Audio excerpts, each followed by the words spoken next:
जै जवान जै किसान। जवान दे हिस्से आउंदियां सरहदां, बंदूकां गोलियां दुश्मन दी छाती, ते किसान दे हिस्से आउंदी है मिट्टी रूड़ियां गोहा पाथियां खेत। ते ये कहानी है हरजिंदर ते गुरविंदर दी। हरजिंदर दिल्ली दी सरहदा उपर सीगा ते गुरविंदर देश दी सरहदा उपर, दो भरावां दी। क्योंकि असी कहानियां दिखा रहे हैं उन्हां परिवारां दियां, उन्हां नौजवानों दियां जिन्हां नूं दिल्ली पुलिस ने गिरफ्तार किया। हरजिंदर की उम्र 23 साल सी। वो दिल्ली बार्डर उपर, बार्डर इस करके कह रहे हैं क्योंकि बार्डर बन चुकिया सी जिमें दो देशों का बार्डर होवे, कोई पाकिस्तान ते हिंदुस्तान की सरहद होवे। पर इस घर में जो जावांगे असी तहानू दोनों सरहदा उपर पुत लड़ते हुए दिखाई देणगे। एक लड़ रहा सी दिल्ली बार्डर उपर ते दूसरा लड़ रहा श्रीनगर कश्मीर बार्डर उपर पाकिस्तान के नाल जंग लड़ रहा है। पर दिल्ली पुलिस ने जै जवान जै किसान का नारा देने वाले इस परिवार नूं, एक तो श्रीनगर च बैठा, दूसरा दिल्ली सरहद उपर। हरजिंदर बैठा सी दिल्ली सरहद उपर, जिसनूं दिल्ली पुलिस ने गिरफ्तार कर लिया 26 की घटना तो बाद। क्योंकि ट्रैक्टर मार्च का ऐलान किया सी जथेबंदियां ने 26 नूं दिल्ली के अंदर जाना है। वो बैरीकेड तोड़न चाहे ना तोड़न, जेकर शांतमई जान दिता तो शांतमई तरीके नाल जावांगे, जेकर बैरीकेड तोड़ने पे तो बैरीकेड तोड़ के भी जावांगे। पर बैरीकेड तोड़न की नौबत नहीं आई। हरजिंदर शांतमई ट्रैक्टर परेड से चला गया। चलते चलते रस्ता भटक गए। उस तो बाद दिल्ली पुलिस कहती असी तहानू रस्ता दिखाने आ, असी तहानू हरजिंदर ते गुरविंदर का घर दिखाने आ। एक पुत जवान है तो एक किसान है। जवान श्रीनगर विच उस 0 डिग्री टैंपरेचर च देश खातर लड़ रहा है, तो दूसरा अपनी जमीन खातर दिल्ली दे विच इस वक्त जेलों च बंद है। घर तो ठीक ठाक बनया पर जमीन है 5 किले। एक पुत फौज दे विच है, पिता है नहीं गा। पिता की मौत तो बाद एक पुत जिहड़ा फौज च भर्ती चला गया हो गया, तो उस तो बाद दूसरे पुत ने खेतीबाड़ी संभाली, 5 किले जमीन संभाल ली। ये परिवार है हरजिंदर दे माता जी है, हरजिंदर दे भाभी, हरजिंदर दे भूआ जी ते ताए दा मुंडा बैठा एक नाल। भूआ इस करके घर दे विच आई है कि उस तो बाद इकल्ले हो गए सी जिस तो बाद हरजिंदर की गिरफ्तारी दिल्ली दे विच होई। हजे तक कुछ नहीं पता परिवार नूं कदों हरजिंदर घर आऊगा कदों नहीं आऊगा। गलबात कर लेने, जाणू करवाने।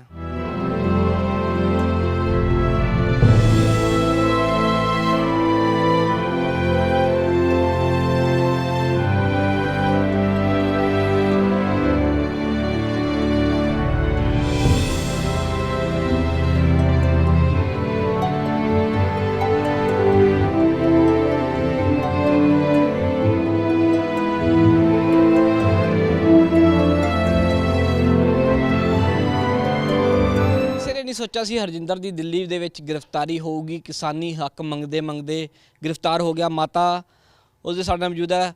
माता तहानू कदों पता लग्या ते पहला की बीती तुहाडे उपर जो तहानू पता लग्या हरजिंदर की दिल्ली च गिरफ्तारी होगी? बहुत मन खराब होया जी, बहुत औखा लगा भी क्यों होया ये, काहतों होया भी। साडे किहड़ा बच्चे आ कोई इस तरह करन गए सी। वो तो अपनी ट्रैक्टर परेड दे विच गए सीगे। हाँ जी, बहुत मन खराब होया, बहुत औखा लगा। कदों पता लग्या तहानू? सानू जी पहलां तो जो गए 26 नूं, ਉਹ 26 ਨੂੰ ਅਸੀਂ 5-6 ਵਜੇ ਤੱਕ ਫੋਨ ਲਾਉਂਦੇ ਰਹੇ। ਬਸ ਉਹਨੇ ਸਾਨੂੰ ਇਹ ਗੱਲ ਕਹਿਤੀ ਵੀ ਮੰਮੀ ਵੀ ਹੁਣ ਫੋਨ ਨਾ ਤੁਸੀਂ ਲਾਇਆ ਜੋ, ਵੀ ਮੇਰੀ ਬੈਟਰੀ ਲੋ ਹੋ ਗਈ ਤੇ ਵੀ ਪਤਾ ਨਹੀਂ ਵੀ ਹੁਣ ਫੋਨ ਲੱਗੇ ਕਿ ਨਾ ਲੱਗੇ ਜੀ, ਵੀ ਭੀੜ ਜ਼ਿਆਦੇ ਆ। ਉਹਨੇ ਸਾਨੂੰ ਦੱਸਿਆ ਨਹੀਂ। ਉਹਨੇ ਸੋਚਿਆ ਵੀ ਚੱਲ ਅੱਜ ਸ਼ਾਮ ਤੱਕ ਸਵੇਰ ਤੱਕ ਛੱਡ ਦੇਣਗੇ, ਵੀ ਉਹਨੇ ਸੋਚਿਆ ਹੋਊਗਾ ਤੇ ਚੱਲ ਵੀ ਮੰਮੀ ਫਿਕਰ ਕਰਨਗੇ। ਤੇ ਉਦੋਂ ਬਾਅਦ ਦੇ ਵਿੱਚ ਸਾਨੂੰ ਜਦੋਂ ਮੁੰਡਾ ਸਾਹਮਣੇ ਘਰ ਵਾਲਿਆਂ ਦਾ 17 ਸਾਲ ਦਾ ਮੁੰਡਾ ਨਵਦੀਪ, ਉਹਨੇ ਆਣ ਕੇ ਸਾਨੂੰ ਦੱਸਿਆ। ਉਹ ਤੋਂ ਸਾਨੂੰ ਪੂਰਾ ਪਤਾ ਲੱਗਾ ਜੀ। ਵੀ ਇਹ ਕਰਕੇ ਸਾਨੂੰ ਥਾਣੇ 'ਚ ਲੈ ਗਏ, 2-3 ਥਾਣੇ ਘੁਮਾਏ। ਸਾਨੂੰ ਰਾਤ ਨੂੰ 1 ਵਜੇ ਰੋਟੀ ਦਿੱਤੀ। ਫਿਰ ਉਦੋਂ ਬਾਅਦ ਦੇ ਵਿੱਚ ਫਿਰ ਇਹ ਤੋਂ ਸਾਨੂੰ ਸਾਰਾ ਪੂਰੀ ਜਾਣਕਾਰੀ ਮਿਲੀ ਵੀ ਉਹ ਤਿਹਾੜ ਜੇਲ੍ਹ 'ਚ। ਕਿੰਨੇ ਦਿਨ ਹੋ ਗਏ ਹੁਣ? ਹਾਂਜੀ, ਉਹ ਹੈਗੇ 26 ਤਰੀਕ ਦੇ ਆ ਜੀ। ਹਾਂਜੀ। ਤੇ ਫਿਰ ਘਰੇ ਗੁਜ਼ਾਰਾ ਕਿਵੇਂ ਹੋ ਰਿਹਾ ਉਸ ਤੋਂ ਬਿਨਾਂ? ਕਿਉਂਕਿ ਹਰਜਿੰਦਰ ਸਾਰੇ ਖੇਤੀ ਦੇ ਕੰਮ ਕਰਦਾ ਸੀ, ਕਿਵੇਂ ਚੱਲ ਰਿਹਾ? ਹਾਂਜੀ, ਗੁਜ਼ਾਰਾ ਅਸੀਂ ਕਦੇ ਕਿਸੇ ਨੂੰ ਸੱਦਦੇ ਹਾਂ। ਇੱਕ ਤਾਏ ਦਾ ਮੁੰਡਾ ਉਹਨਾਂ ਦਾ, ਉਹ ਪੱਠੇ ਪੁੱਠੇ ਲਿਆ ਕੇ ਦਿੰਦਾ ਸਾਨੂੰ। ਰਿਸ਼ਤੇਦਾਰੀ 'ਚੋਂ ਮੁੰਡਾ ਸੱਦਿਆ ਸੀ। ਹੁਣ ਕਿਹੜਾ ਕੋਈ ਵਿਹਲਾ, ਕੋਈ ਕਿਸੇ ਦੀ ਖਾਤਰ ਕੋਈ ਵਿਹਲਾ ਨਹੀਂ ਗਾ। ਸਾਰੇ ਵੀ ਕੰਮ ਤਾਂ ਹਰ ਇੱਕ ਦੇ ਘਰ ਹੀ ਹੈ। ਫਿਰ ਮਜਬੂਰੀ ਮਾਰਿਆਂ ਨੇ ਹੁਣ ਇੱਕ ਭੂਆ ਨੂੰ ਸੱਦਿਆ ਸੀਗਾ ਵੀ ਅਸੀਂ ਤਾਂ ਇਕੱਲੀਆਂ ਘਰੇ, ਤੇ ਵੀ ਐਂ ਕਰਕੇ ਫਿਰ ਪੱਠੇ ਲਿਆ ਕੇ ਕਦੇ ਕਿਸੇ ਨੂੰ ਕਹਿੰਦੇ ਐਂ ਪੱਠਿਆਂ ਦਾ ਕੰਮ ਕਰਦੇ ਹਾਂ। ਦੇਖ ਰੇਖ ਕਰਦੇ ਹਾਂ। ਸੱਤਾ ਕਹਿੰਦੀ ਅਸੀਂ ਫੌਜ ਦਾ ਸਨਮਾਨ ਕਰਦੇ, ਅਸੀਂ ਫੌਜੀ ਦੇ ਘਰ ਹੀ ਬੈਠੇ ਹਾਂ। ਗੁਰਵਿੰਦਰ ਸਿੰਘ ਸ਼੍ਰੀਨਗਰ ਦੇ ਵਿੱਚ ਹੈ, ਉਸ ਦੀ ਪਤਨੀ ਹੈ, ਉਸ ਦਾ ਬੱਚਾ ਹੈ। ਕੀ ਇਹਨਾਂ ਦਾ ਦਰਦ ਵੀ ਹਕੂਮਤ ਨੂੰ ਨਹੀਂ ਹੁੰਦਾ? ਦੂਸਰੇ ਪੁੱਤ ਨੂੰ ਜੇਲ੍ਹ ਦੇ ਵਿੱਚ ਡੱਕਿਆ ਹੋਇਆ ਰੱਖਿਆ ਹੋਇਆ ਦਿੱਲੀ ਦੇ ਵਿੱਚ। ਅਸੀਂ ਕੋਸ਼ਿਸ਼ ਕਰ ਰਹੇ ਲਿਵਿੰਗ ਇੰਡੀਆ ਦੇ ਰਾਹੀਂ ਤੁਹਾਡੇ ਤੀਕਰ ਉਹ ਪਰਿਵਾਰਾਂ ਦਾ ਦਰਦ ਦਿਖਾਇਆ ਜਾਵੇ। ਆਖਰ ਉਹਨਾਂ ਪਰਿਵਾਰਾਂ ਦਾ ਕੀ ਕਸੂਰ ਸੀ, ਇਸ ਫੌਜੀ ਪਰਿਵਾਰ ਦਾ ਕੀ ਕਸੂਰ ਸੀ ਜੋ ਤਾਂ ਦੇਸ਼ ਦੀ ਖਾਤਰ ਲੜ ਰਹੇ। ਖਾਲਿਸਤਾਨੀ ਦੱਸਿਆ ਜਾ ਰਿਹਾ, ਉਹਨਾਂ ਖਾਲਿਸਤਾਨੀ ਦੇ ਖਿਲਾਫ ਲੜਦੇ ਆ। ਅੱਤਵਾਦੀ ਦੱਸਿਆ ਜਾ ਰਿਹਾ, ਉਹਨਾਂ ਅੱਤਵਾਦੀਆਂ ਦੇ ਖਿਲਾਫ ਆਪਣੀਆਂ ਕੁਰਬਾਨੀਆਂ ਦਿੰਦੇ ਆ। ਭੈਣ ਜੀ, ਮੈਂ ਤੁਹਾਡੇ ਤੋਂ ਪੁੱਛੂੰਗਾ, ਜਦੋਂ ਤੁਸੀਂ ਗੁਰਵਿੰਦਰ ਜੀ ਨੂੰ ਦੱਸਿਆ ਉਹਨਾਂ ਨੇ ਕੀ ਕਿਹਾ? ਮੈਂ ਆਪਣੇ ਪੇਕੇ ਘਰ ਗਈ ਹੋਈ ਸੀਗੀ ਮੰਗਲਵਾਰ 26 ਜਨਵਰੀ ਨੂੰ। ਮੈਨੂੰ ਤਾਂ ਬੁੱਧਵਾਰ ਮੇਰੇ ਹਸਬੈਂਡ ਨੇ ਫੋਨ ਕਰਕੇ ਦੱਸਿਆ ਸੀ ਕਿ ਇਸ ਤਰ੍ਹਾਂ ਵੀ ਆਪਣੇ ਜਿਹੜਾ ਭਰਾ ਹਰਜਿੰਦਰ ਆ ਵੀ ਉਹ ਫੜ ਲਿਆ ਗਿਆ ਵਾ। ਤੇ ਮੈਂ ਜਦੋਂ ਸੁਣਿਆ ਮੈਂ ਇੱਕਦਮ ਸ਼ੌਕ ਹੋ ਗਈ, ਕਿਉਂਕਿ ਮੈਨੂੰ ਇੱਕਦਮ ਸਦਮਾ ਲੱਗਾ ਵੀ ਇਹ ਕੀ ਹੋ ਗਿਆ। ਤੇ ਉਸ ਤੋਂ ਬਾਅਦ ਮੈਨੂੰ ਮੰਮੀ ਦਾ ਫੋਨ ਗਿਆ, ਉਹ ਉੱਥੇ ਬੈਠੇ ਕਹਿੰਦੇ ਵੀ ਤੂੰ ਮਨਦੀਪ ਟੈਨਸ਼ਨ ਨਾ ਲਈ, ਵੀ ਉਹ ਆਪਣੇ ਹੱਕ ਲੈਣ ਲਈ ਗਿਆ ਵਾ।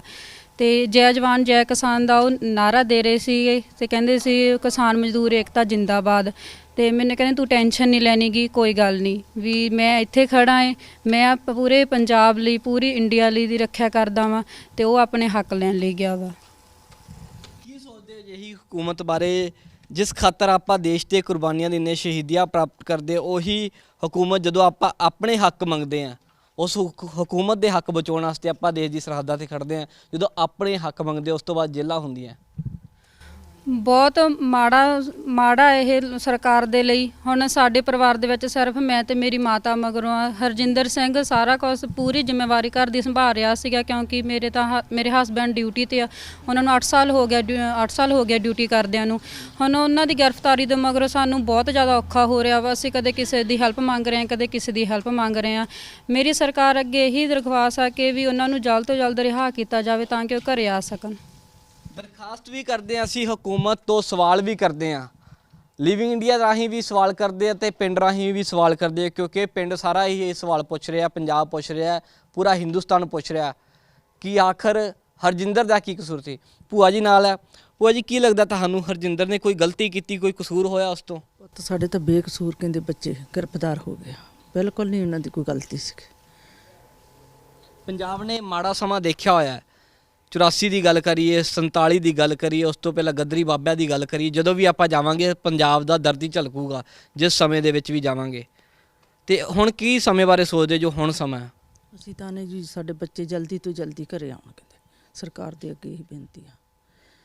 ਹਰਜਿੰਦਰ ਦੇ ਤਾਇਆ ਦਾ ਮੁੰਡਾ ਵੀ ਨਾਲ ਸੀ ਉਸ ਵਕਤ ਜੋ ਦਿੱਲੀ ਗਏ ਹੋਏ ਸੀ, ਉਹ ਵੀ ਇਹਨਾਂ ਨਾਲ ਸਨ। ਗੱਲਬਾਤ ਕਰ ਲੈਂਦੇ ਇਹਨਾਂ ਨਾਲ ਵੀ, ਕਿਉਂਕਿ ਨਾਲ ਹੀ ਸੀਗੀ। ਕੀ ਘਟਨਾ ਵਾਪਰੀ, ਮੈਂ ਪੂਰੀ ਘਟਨਾ ਇੱਕ ਇੱਕ ਚੀਜ਼ ਸਮਝਣਾ ਚਾਹੂੰਗਾ। ਕਦੋਂ ਕੀ ਵਾਪਰਿਆ ਦਿੱਲੀ ਦੇ ਵਿੱਚ? ਅਸੀਂ 23 ਤਰੀਕ ਨੂੰ ਇੱਥੋਂ ਚੱਲੇ ਸੀਗੇ ਪਿੰਡ ਤੋਂ। ਅਸੀਂ 9 ਜਾਣੇ ਸੀਗੇ ਤੇ ਉੱਥੋਂ ਮੁੜ ਕੇ 26 ਤਰੀਕ ਨੂੰ ਜਦੋਂ ਪਰੇਡ ਵਾਸਤੇ ਅਸੀਂ ਨਿਕਲੇ ਤੇ ਉੱਥੇ ਸ਼ਾਮ ਨੂੰ ਮੈਂ ਥੋੜ੍ਹਾ ਮੈਨੂੰ ਕੰਮ ਹੋਣ ਕਰਕੇ ਮੇਰੀ ਤਬੀਅਤ ਠੀਕ ਨਹੀਂ ਸੀ, ਮੈਂ ਇੱਧਰ ਵਾਪਸ ਆ ਗਿਆ ਸੀ। ਤੇ ਇਹ ਤੋਂ ਬਾਅਦ ਮੈਨੂੰ ਫੋਨ ਰਾਹੀਂ ਪਤਾ ਲੱਗਾ ਉੱਥੋਂ ਮਗਰੋਂ ਵੀ ਇਹ ਵੀ ਉਹਨਾਂ ਪੁਲਿਸ ਨੇ ਗ੍ਰਿਫਤਾਰ ਕਰ ਲਿਆ, ਵੀ ਇਹ ਵੀ ਟਰਾਲੇ ਕੋਲੇ ਵਾਪਸੀ ਆ ਰਹੇ ਸੀ, ਜੋ ਸਾਡੀ ਉੱਥੇ ਸਥਾਨ ਸੀਗਾ ਟਰਾਲੇ ਖੜੇ ਸੀਗੇ। ਤੇ ਉਹ ਰਸਤਾ ਇਹ ਥੋੜ੍ਹਾ ਜਿਹਾ ਵੀ ਟ੍ਰੈਫਿਕ ਜ਼ਿਆਦਾ ਹੋਣ ਕਰਕੇ ਵੀ ਗਲੀਆਂ ਵਿੱਚ ਦੀ ਜਾਂ ਆ ਰਹੇ ਸੀਗੇ। ਤੇ ਉਹ ਜਦੋਂ ਰੋਡ ਚੜ੍ਹੇ ਤੇ ਪੁਲਿਸ ਉੱਥੇ ਕਾਫੀ ਖੜੀ ਸੀ। ਉਹਨਾਂ ਨੇ ਕਿਹਾ ਵੀ ਕਿੱਧਰ ਚੱਲੇ, ਇਹਨਾਂ ਨੇ ਵੀ ਦੱਸਿਆ ਵੀ ਅਸੀਂ ਟਰਾਲੇ ਕੋਲੇ ਵਾਪਸ ਜਾ ਰਹੇ ਹਾਂ ਅਸੀਂ ਆਪਣੇ। ਤੇ ਉਹ ਕਹਿੰਦੇ ਵੀ ਤੁਹਾਨੂੰ ਰਸਤਾ ਦਿਖਾ ਦਿੰਦੇ ਆ। ਤੇ ਉਹ ਜਾਣ ਕੇ ਧੋਖੇ ਨਾਲ ਹੀ ਵੀ ਥਾਣੇ ਲੈ ਗਏ। ਇਹਨਾਂ ਨੂੰ ਉੱਥੇ ਜਾ ਕੇ ਹੀ ਪਤਾ ਲੱਗਾ ਵੀ ਸਾਨੂੰ ਥਾਣੇ ਲਿਆਂਦਾ ਗਿਆ। ਇਹ ਸਾਰਾ ਆਪਣੇ ਜੋ ਗਵਾਂਢੀਆਂ ਦਾ ਮੁੰਡਾ ਸੀਗਾ ਨਾਬਾਲਗ, ਉਹਨੇ ਦੱਸਿਆ ਆ ਕੇ। ਹਾਂਜੀ, ਤਾਂ ਨਾਬਾਲਗ ਸੀਗਾ। ਹਾਲਾਂਕਿ ਤਤਾਰੀਆ ਵਾਲੇ ਦੀ ਗੱਲ ਕਰੀਏ ਤਾਂ ਇੱਥੋਂ 12 ਨੌਜਵਾਨਾਂ ਨੂੰ ਗ੍ਰਿਫਤਾਰ ਕੀਤਾ ਸੀ। ਇੱਕ ਨੌਜਵਾਨ ਨੂੰ ਨਾਬਾਲਗ ਹੋਣ ਕਰਕੇ ਛੱਡ ਦਿੱਤਾ। ਮੋਗਾ ਜ਼ਿਲ੍ਹੇ 'ਚ ਪੈਂਦਾ ਤਤਾਰੀਆ ਵਾਲਾ। 700 ਆਬਾਦੀ ਹੈ ਇਸ ਪਿੰਡ ਦੀ, 700 ਤੋਂ 800 ਦੇ ਤਕਰੀਬਨ ਆਬਾਦੀ ਹੈ। ਲੇਕਿਨ ਜਜ਼ਬਾ ਕਿਸਾਨੀ ਲਈ ਹੈ। ਫੌਜ 'ਚ ਵੀ ਜਾਂਦੇ ਆ ਮੁੰਡੇ ਤੇ ਕਿਸਾਨ ਵੀ ਹੈ। ਇਸੇ ਕਰਕੇ ਦਿੱਲੀ ਵੀ ਗਏ ਸੀ ਕਿ ਆਪਣੀ ਜ਼ਮੀਨ ਬਚਾਉਣੀ ਹੈ। 5 ਕਿੱਲੇ ਜ਼ਮੀਨ ਸੀ ਹਰਜਿੰਦਰ ਕੌਰ, ਪਰ ਦਿੱਲੀ ਗਿਆ ਸੀ ਆਪਣੀ ਜ਼ਮੀਨ ਖਾਤਰ, ਪਰ ਡੱਕ ਲਿਆ, ਜੇਲ੍ਹ ਦੇ ਵਿੱਚ ਬੰਦ ਹੈ। ਪਰਿਵਾਰ ਗੁਹਾਰ ਲਗਾ ਰਿਹਾ ਕਿ ਉਸ ਨੂੰ ਜਲਦੀ ਤੋਂ ਜਲਦੀ ਰਿਹਾ ਕੀਤਾ ਜਾਵੇ। ਮਾਤਾ ਜੀ, ਗੱਲਬਾਤ ਹੋਈ ਹਰਜਿੰਦਰ ਨਾਲ ਹੁਣ ਤੱਕ ਜੇਲ੍ਹ 'ਚ? ਹਾਂਜੀ, 2 ਵਾਰੀ ਫੋਨ ਆਇਆ ਜੀ। ਕੀ ਗੱਲਬਾਤ ਕੀ ਹੁੰਦੀ, ਕਿੰਨਾ ਕਿੰਨਾ ਸਮਾਂ ਗੱਲ ਹੋਈ ਤੇ ਕੀ ਗੱਲਬਾਤ ਕੀ ਹੋਈ ਹੈ? ਤਾਂ 1 ਮਿੰਟ ਹੀ ਹੋਈ ਗੱਲ, ਬਸ ਇੰਨਾ ਹੀ ਪੁੱਛਿਆ ਵੀ ਮੰਮੀ ਮੈਂ ਠੀਕ ਠਾਕ ਆ, ਵੀ ਮੇਰਾ ਫਿਕਰ ਨਾ ਕਰੋ ਜੀ। ਫਿਰ ਉਦੋਂ ਬਾਅਦ ਉਦੋਂ 2 ਦਿਨ ਬਾਅਦ ਫਿਰ ਗੱਲ ਕੀਤੀ, ਹੁਣ 2-3 ਮਿੰਟ ਬਾਅਦ ਫਿਰ ਗੱਲ ਹੋਈ। ਕਹਿੰਦਾ ਮੰਮੀ ਇੱਥੋਂ ਮੈਨੂੰ ਤਿਹਾੜ ਜੇਲ੍ਹ ਚੋਂ ਕੱਢ ਕੇ ਮੈਨੂੰ ਰਹਾਨੀ ਜੇਲ੍ਹ 'ਚ ਕਰਤਾ, ਤੇ ਵੈਸੇ ਮੈਂ ਠੀਕ ਆ। ਮੈਂ ਉਹਨੂੰ ਪੁੱਛਿਆ, ਮੈਂ ਕਿਹਾ ਤੈਨੂੰ ਤਾਂ ਜ਼ੁਕਾਮ ਲੱਗ ਜਾਂਦਾ, ਵੀ ਕਿਵੇਂ ਤੈਨੂੰ ਕੋਈ ਦਵਾਈ ਦੂਈ ਦਾ? ਕਹਿੰਦਾ ਮੰਮੀ ਮੈਨੂੰ ਦਵਾਈ ਵੀ ਮਿਲੀ ਹੈ, ਵੀ ਠੀਕ ਆ ਮੈਂ, ਤੁਸੀਂ ਫਿਕਰ ਨਾ ਕਰੋ। ਹਾਂਜੀ। ਮਾਵਾਂ 'ਚ ਕਹਿੰਦੇ ਕਲੇਜਾ ਵਲੁੰਦਰਿਆ ਜਾਂਦਾ ਜਦੋਂ ਪੁੱਤ ਦੀ ਗ੍ਰਿਫਤਾਰੀ ਹੁੰਦੀ ਹੈ, ਤਾਂ ਕਲੇਜਾ ਵਲੁੰਦਰਿਆ ਤਾਂ ਗਿਆ ਹੀ ਹੋਊਗਾ ਤੁਹਾਡਾ। ਤੇ ਹੁਣ ਕੀ ਸੋਚਦੇ ਹੋ ਕਿ ਹੁਣ ਉਹਨੂੰ ਸੰਘਰਸ਼ ਲੜਨਾ ਚਾਹੀਦਾ ਅੱਗੇ? ਹਾਂਜੀ, ਸੰਘਰਸ਼ ਤਾਂ ਲੜਾਂਗੇ ਹੀ ਜੀ, ਜਦੋਂ ਆਪਦੇ ਹੱਕ ਵਾਸਤੇ ਗਏ ਉਹ ਤਾਂ ਲੜਾਂਗੇ ਹੀ। ਉਹ ਕਿਹੜਾ ਵੀ ਇਸ ਤਰ੍ਹਾਂ ਹੈਗਾ ਵੀ ਸਾਨੂੰ ਤਾਂ ਆਏ ਆ ਵੀ ਕਿਹੜਾ ਕੋਈ ਉਹ ਗਲਤ ਕੰਮ ਵਾਸਤੇ ਗਏ ਸੀਗੇ। ਹਾਂਜੀ, ਸੰਘਰਸ਼ ਤਾਂ ਲੜਾਂਗੇ। ਤਾਂ ਹਕੂਮਤ ਸੋਚਦੀ ਹੈ ਗਲਤ ਕੰਮ ਵਾਸਤੇ ਆਏ ਆ, ਪਤਾ ਨਹੀਂ ਆਪਣੇ ਹੱਕ ਮੰਗਣ ਆਏ ਆ, ਪਰ ਖਾਲਿਸਤਾਨੀ ਦੱਸਦੇ ਆ ਹਾਂਜੀ ਵੀ ਖਾਲਿਸਤਾਨੀ ਦੱਸਦੇ ਆ, ਅਸੀਂ ਕੋਈ ਖਾਲਿਸਤਾਨੀ ਥੋੜੋ ਹੈਗੇ। ਮਾਤਾ ਖਾਲਿਸਤਾਨੀ ਕਿ ਇੱਕ ਮੁੰਡਾ ਫੌਜ 'ਚ ਆ, ਤੁਹਾਡਾ ਦੇਸ਼ ਦੀ ਰੱਖਿਆ ਕਰ ਰਿਹਾ, ਪਰ ਹਕੂਮਤ ਕਹਿੰਦੀ ਹੈ ਖਾਲਿਸਤਾਨੀ ਅੱਤਵਾਦੀ ਹੈ। ਅਲੱਗ-ਅਲੱਗ ਤਰ੍ਹਾਂ ਦੇ ਇਲਜ਼ਾਮ ਲੱਗਦੇ ਆ, ਪਰ ਇਸ ਘਰ ਦੀ ਜੋ ਕਹਾਣੀ ਹੈ ਉਹ ਅਲੱਗ ਹੀ ਹੈ। ਜੈ ਜਵਾਨ ਤੇ ਜੈ ਕਿਸਾਨ ਦੀ ਜਿਹੜੀ ਕਹਾਣੀ ਹੈ ਇਸ ਘਰ ਦੇ ਵਿੱਚ ਆ ਕੇ ਪੂਰੀ ਹੁੰਦੀ ਹੈ। ਤੇ ਅਸੀਂ ਵੀ ਕੋਸ਼ਿਸ਼ ਕਰਦੇ ਹਾਂ ਪਿੰਡ ਦੀ ਹਰ ਉਹ ਕਹਾਣੀ ਦਰਸਾਈਏ। ਪਿੰਡ ਵਾਲੇ ਵੀ ਬੈਠੇ, ਇਹਨਾਂ ਤੋਂ ਵੀ ਪੁੱਛਾਂਗੇ ਹਰਜਿੰਦਰ ਦਾ ਰਹਿਣ ਸਹਿਣ ਕਿਵੇਂ ਸੀਗਾ, ਕਿਉਂਕਿ ਬੇਸ਼ੱਕ ਇੱਕ ਪੁੱਤ ਫੌਜ ਦੇ ਵਿੱਚ ਆ, ਪਰ ਹਰਜਿੰਦਰ ਖੇਤੀ ਕਰਦਾ ਸੀਗਾ। ਉਸ ਦਾ ਕਿਵੇਂ ਰਹਿਣ ਸਹਿਣ ਸੀ, ਪਿੰਡ ਵਾਲੇ ਉਸ ਬਾਰੇ ਕੀ ਸੋਚਦੇ ਆ? ਹਾਂਜੀ ਮਾਤਾ ਜੀ, ਕਿਸ ਤਰ੍ਹਾਂ ਦਾ ਰਹਿਣ ਸਹਿਣ ਸੀ ਪਿੰਡ 'ਚ ਹਰਜਿੰਦਰ ਦਾ, ਕੀ ਸੋਚਦੇ ਹੋ ਹਰਜਿੰਦਰ ਬਾਰੇ? ਹਰਜਿੰਦਰ ਦਾ ਰਹਿਣ ਸਹਿਣ ਤਾਂ ਬਹੁਤ ਵਧੀਆ ਗੁੱਡ ਬੱਚਾ ਹੈ ਉਹ। ਐ ਕਿਸੇ ਨਾਲ ਉਹਦਾ ਵੀ ਹੈ ਨਹੀਂਗਾ, ਕੋਈ ਵੈਰ ਵਿਰੋਧ ਨਹੀਂ ਕਰਦੇ, ਕਿਸੇ ਦੇ ਦੁੱਖ ਸੁੱਖ ਦੇ ਵਿੱਚ ਵੀ ਮੂਹਰੇ ਲੱਗ ਕੇ ਕੰਮ ਕਰਦੇ ਆ। ਕੋਈ ਪਿੰਡ ਦਾ ਪ੍ਰੋਗਰਾਮ ਦਾ ਵੀ ਮੂਹਰੇ ਲੱਗਣਾ ਇਹਨਾਂ ਬੱਚਿਆਂ ਨੇ, ਵੀ ਕੋਈ ਮਾੜੇ ਕੰਮ ਨਹੀਂ ਕਰਦੇਗੇ। ਬਹੁਤ ਵਧੀਆ ਰਹਿਣ ਸਹਿਣ ਉਹਦਾ। ਫਿਰ ਸਰਕਾਰ ਨੂੰ ਹਰਜਿੰਦਰ ਤੋਂ ਅਜਿਹਾ ਕੀ ਡਰ ਸੀਗਾ ਜਿਸ ਨੂੰ ਜੇਲ੍ਹ ਦੇ ਵਿੱਚ ਪਾ ਦਿੱਤਾ, ਜੇਲ੍ਹ 'ਚ ਬੰਦ ਕਰ ਦਿੱਤਾ? ਪਤਾ ਨਹੀਂ ਉਹਨਾਂ ਨੂੰ, ਹੁਣ ਘਰੋਂ ਤਾਂ ਆਪਦੇ ਹੱਕਾਂ ਵਾਸਤੇ ਗਏ ਸੀਗੇ, ਹੁਣ ਅੱਗੋਂ ਕੀ ਪਤਾ ਉਹਨਾਂ ਦੇ ਮਨ 'ਚ ਕੀ ਸੀ, ਕਿਉਂ ਉਹਨਾਂ ਨੇ ਫੜ ਕੇ ਅੰਦਰ ਕਰਤੇ। ਕੀ ਸਰਕਾਰ ਚਾਹੁੰਦੀ ਹੈ ਇਹਨਾਂ ਤੋਂ, ਜਾਂ ਅੰਦੋਲਨ ਬੰਦ ਕਰਨਾ ਚਾਹੁੰਦੀ ਹੈ, ਜਾਂ ਕਿਵੇਂ ਦਬਾਉਣਾ ਚਾਹੁੰਦੇ ਇਹਨਾਂ ਨੂੰ? ਇਹੀ ਆ। ਪਿੰਡ ਵਾਲੇ ਕਹਿੰਦੇ ਡਰਨ ਵਾਲੇ ਨਹੀਂ, ਪੂਰਾ ਪਿੰਡ ਨਾਲ ਖੜਾ ਹੈ। ਗੱਲਬਾਤ ਵੀ ਕਰਾਂਗੇ, ਜਾਣਾਂਗੇ ਕਿ ਪਿੰਡ ਵੱਲੋਂ ਹੁਣ ਕਿਸ ਤਰ੍ਹਾਂ ਦਾ ਹੁੰਗਾਰਾ ਦਿੱਤਾ ਜਾ ਰਿਹਾ, ਜਥੇਬੰਦੀਆਂ ਵੱਲੋਂ ਕਿਸ ਤਰ੍ਹਾਂ ਦਾ ਹੁੰਗਾਰਾ ਦਿੱਤਾ ਜਾ ਰਿਹਾ। ਜਥੇਬੰਦੀਆਂ ਨਾਲ ਗੱਲਬਾਤ ਹੋਈ, ਉਹ ਕਹਿੰਦੇ ਵੀ ਮਤਲਬ ਅਸੀਂ ਤੁਹਾਡੇ ਨਾਲ ਆ, ਸਹਿਯੋਗ ਦੇਵਾਂਗੇ, ਵੀ ਜਿੰਨੇ ਵੀ ਬੰਦੇ ਨਿਕਲਣਗੇ ਸਾਰਿਆਂ ਦੀ ਰਿਹਾਈ ਇਕੱਠੀ ਹੋਊਗੀ। ਉਹਨਾਂ ਨੇ ਕਿਹਾ ਵੀ ਕੋਈ ਘਬਰਾਉਣ ਵਾਲੀ ਗੱਲ ਨਹੀਂ, ਅਸੀਂ ਸਾਰੇ ਨਾਲ ਆ ਤੁਹਾਡੇ। ਬਾਕੀ ਇਹਨਾਂ ਦਾ ਕਿਹੜਾ ਕੋਈ ਕ੍ਰਿਮੀਨਲ ਰਿਕਾਰਡ ਹੈ ਨਹੀਂਗਾ। ਜੋ ਸਾਡੇ ਪਿੰਡ ਦੇ 11 ਬੰਦੇ ਹੈਗੇ ਆ, ਇਹ ਮਹਿਣੇ ਥਾਣੇ ਸਾਨੂੰ ਪੈਂਦਾ, ਵੀ ਉੱਥੇ ਕੋਈ ਵੀ ਇਹੋ ਜਿਹਾ ਕੋਈ ਨਜਾਇਜ਼ ਜਾਂ ਕੋਈ ਇਹੋ ਜਿਹੀ ਗੱਲਬਾਤ ਹੈ ਨਹੀਂ, ਸਾਰੇ ਵਧੀਆ ਬੰਦੇ ਆ। ਤਾਂ ਜੋ ਤਤਾਰੀਏ ਵਾਲੇ ਦੀ ਗੱਲ ਕਰੀਏ ਤਾਂ ਇੱਥੇ 12 ਮੁੰਡੇ ਤਾਂ ਫੜੇ ਹੋਏ ਆ, ਪਰ ਸਾਰਿਆਂ ਦਾ ਜੇਕਰ ਕ੍ਰਿਮੀਨਲ ਰਿਕਾਰਡ ਦੀ ਚੈੱਕ ਵੀ ਕੀਤਾ ਜਾਵੇ ਤਾਂ ਕਿਸੇ ਉੱਪਰ ਕੋਈ ਵੀ ਮਾਮਲਾ ਜਿਹੜਾ ਦਰਜ ਨਹੀਂ। ਮਾਤਾ, ਭਰੋਸਾ ਹੈ ਕਿਸਾਨ ਜਥੇਬੰਦੀ ਦਾ ਕਿ ਬੱਚੇ ਛੁਡਾ ਲੈਣਗੇ ਤੁਹਾਡੇ? ਹਾਂਜੀ, ਭਰੋਸਾ ਹੀ ਹੈ ਸਾਨੂੰ, ਛਡਾਉਣਗੇ। ਹਾਂਜੀ। ਜਾਓਗੇ ਹੁਣ ਵੀ ਦਿੱਲੀ ਜਾਓਗੇ, ਜਾਂਦੇ ਰਹੋਗੇ? ਹਾਂਜੀ, ਜਾਂਦੇ ਰਵਾਂਗੇ, ਜਿੰਨਾ ਚਿਰ ਸੰਘਰਸ਼ ਚੱਲੂਗਾ ਤਾਂ ਜਾਵਾਂਗੇ, ਹੁਣ ਵੀ ਜਾਵਾਂਗੇ। ਹਾਂਜੀ। ਫੌਜੀ ਬੇਟਾ ਕੀ ਕਹਿੰਦਾ ਹੁਣ ਉਸ ਤੋਂ ਬਾਅਦ? ਹੁਣ ਹਾਂਜੀ, ਉਹ ਵੀ ਇਹੀ ਕਹਿੰਦਾ ਵੀ ਆਪਾਂ ਕਿਹੜਾ ਕੋਈ ਗਲਤ ਗੱਲ 'ਤੇ ਗਏ ਸੀਗੇ। ਹਾਂਜੀ, ਉਹ ਕਹਿੰਦਾ ਵੀ ਮੈਂ ਤਾਂ ਇੱਥੇ ਹੈਗਾ ਹੀ ਆ, ਵੀ ਮੈਂ ਤਾਂ ਇੱਥੇ ਸੇਵਾ ਕਰਦਾ, ਇਹ ਬੱਚੇ ਨੂੰ ਵੀ ਆਪਾਂ ਜਾਣਾ ਹੀ ਪੈਣਾ ਜੀ। ਤਾਂ ਜਾਣਾ ਪੈਣਾ ਕਿਉਂਕਿ ਹੱਕ ਬਚਾਉਣੇ ਪੈਣੇ ਆ। ਲੈ ਤੁਹਾਨੂੰ ਪਿੰਡ ਦੀ ਇੱਕ ਵਾਰ ਫਿਰ ਤੋਂ ਤਸਵੀਰ ਦਿਖਾ ਦਈਏ। ਸਾਰਾ ਪਿੰਡ ਤਤਾਰੀਏ ਵਾਲੇ ਦੀ ਗੱਲ ਕਰੀਏ ਤਾਂ ਇੱਕ ਵਾਰ ਫਿਰ ਤੋਂ ਤਸਵੀਰ ਦਿਖਾ ਦਿੰਦੇ ਆ। ਇਸ ਪਿੰਡ ਦੇ 12 ਨੌਜਵਾਨਾਂ ਨੂੰ ਜੇਲ੍ਹਾਂ ਦੇ ਵਿੱਚ ਡੱਕਿਆ ਹੋਇਆ, ਜੇਲ੍ਹਾਂ ਦੇ ਵਿੱਚ ਰੱਖਿਆ ਹੋਇਆ। ਕਸੂਰ ਕੀ ਸੀਗਾ? ਕਿਸਾਨੀ ਅੰਦੋਲਨ ਲੜਨ ਗਏ ਸੀਗੇ। ਇਹ ਪਿੰਡ ਦੀ ਤਸਵੀਰ ਹੈ। ਛੋਟਾ ਜਿਹਾ ਪਿੰਡ ਹੈ, ਮੋਗਾ ਜ਼ਿਲ੍ਹੇ 'ਚ ਪੈਂਦਾ। ਧਰਮਕੋਟ ਜਿਹੜੀ ਇਸ ਦੀ ਤਹਿਸੀਲ ਹੈ, ਹਲਕਾ ਧਰਮਕੋਟ ਪੈਂਦਾ। ਜ਼ਮੀਨਾਂ ਘੱਟ ਹੈ, ਪਰ ਸਰਕਾਰ ਨੇ ਮੁਸ਼ਕਲਾਂ ਵੱਡੀਆਂ ਖੜੀਆਂ ਕਰ ਦਿੱਤੀਆਂ। ਸਵਾਲ ਸਾਰੇ ਇੱਕੋ ਹੀ ਕਰ ਰਹੇ ਆ ਕਿ ਆਖਰ ਬੱਚਿਆਂ ਦਾ ਇਹਨਾਂ ਦਾ ਕਸੂਰ ਕੀ ਸੀਗਾ? ਕੀ ਇਹਨਾਂ ਤੋਂ ਗੁਨਾਹ ਹੋ ਗਿਆ ਜਿਹੜਾ ਸਰਕਾਰਾਂ ਨੇ ਇਹਨਾਂ ਨੂੰ ਜੇਲ੍ਹਾਂ ਦੇ ਵਿੱਚ ਬੰਦ ਕਰ ਦਿੱਤਾ? ਹੁਣ ਦੇਖਣਾ ਇਹ ਹੋਵੇਗਾ ਕਿ ਸਰਕਾਰ ਆਖਰ ਹਰਜਿੰਦਰ, ਜਿਸ ਦੇ ਘਰ ਵਿੱਚ ਉਹ ਕਹਾਣੀ ਪੂਰੀ ਹੁੰਦੀ ਹੈ, ਉਹ ਨਾਅਰਾ ਪੂਰਾ ਹੁੰਦਾ ਹੈ ਜੈ ਜਵਾਨ ਜੈ ਕਿਸਾਨ ਦਾ, ਜਿਸ ਦਾ ਇੱਕ ਪੁੱਤ ਮਾਂ ਦਾ, ਇੱਕ ਪੁੱਤ ਜਿਹੜਾ ਸਰਹੱਦ ਉੱਪਰ ਦੇਸ਼ ਦੀ ਰਾਖੀ ਕਰ ਰਿਹਾ, ਦੂਸਰਾ ਪੁੱਤ ਆਪਣੇ ਖੇਤਾਂ ਦੀ ਰਾਖੀ ਲਈ ਦਿੱਲੀ ਗਿਆ ਸੀ, ਉਸ ਨੂੰ ਹਕੂਮਤ ਕਦੋਂ ਛੱਡੂਗੀ? ਹਰਜਿੰਦਰ ਦਾ ਭਰਾ ਹਰਜਿੰਦਰ ਦਾ ਭਰਾ ਕੀ ਨਾਮ ਸੀ ਹੁੰਦਾ? ਹਰਜਿੰਦਰ ਦਾ ਗੁਰਵਿੰਦਰ, ਹੈ ਨਾ? ਹਰਜਿੰਦਰ ਦਾ ਭਰਾ ਗੁਰਵਿੰਦਰ ਵੀ ਹੌਸਲਾ ਪਿੱਛੋਂ ਦੇ ਰਿਹਾ ਕਿ ਕੋਈ ਫਿਕਰ ਨਹੀਂ, ਮੈਂ ਇੱਥੇ ਲੜ ਰਿਹਾ, ਉੱਥੇ ਲੜ ਰਿਹਾ। ਹਰਜਿੰਦਰ ਦਾ ਪਿਤਾ ਨਹੀਂ ਹੈ, ਉਸ ਤੋਂ ਬਾਅਦ ਹਰਜਿੰਦਰ ਖੁਦ ਹੀ ਖੇਤੀ ਸੰਭਾਲਦਾ ਹੈ। ਪਰ ਹੁਣ ਘਰ ਦੇ ਵਿੱਚ ਕੋਈ ਵੀ ਖੇਤੀ ਸਾਂਭਣ ਵਾਲਾ ਨਹੀਂ ਹੈ। ਭੂਆ ਨੂੰ ਬੁਲਾਇਆ ਗਿਆ, ਕਦੇ ਤਾਏ ਦੇ ਮੁੰਡੇ ਨੂੰ ਬੁਲਾਇਆ ਜਾਂਦਾ ਕਿ ਆ ਕੇ ਘਰ ਸਾਂਭੋ, ਪਰ ਆਖਰ ਕਿੰਨਾ ਸਮਾਂ ਇਹਨਾਂ ਨੂੰ ਘਰ ਸਾਂਭਣਾ ਪਊਗਾ। ਹਕੂਮਤ ਨੂੰ ਇਹ ਗੱਲ ਜ਼ਰੂਰ ਸੋਚਣੀ ਪਊਗੀ।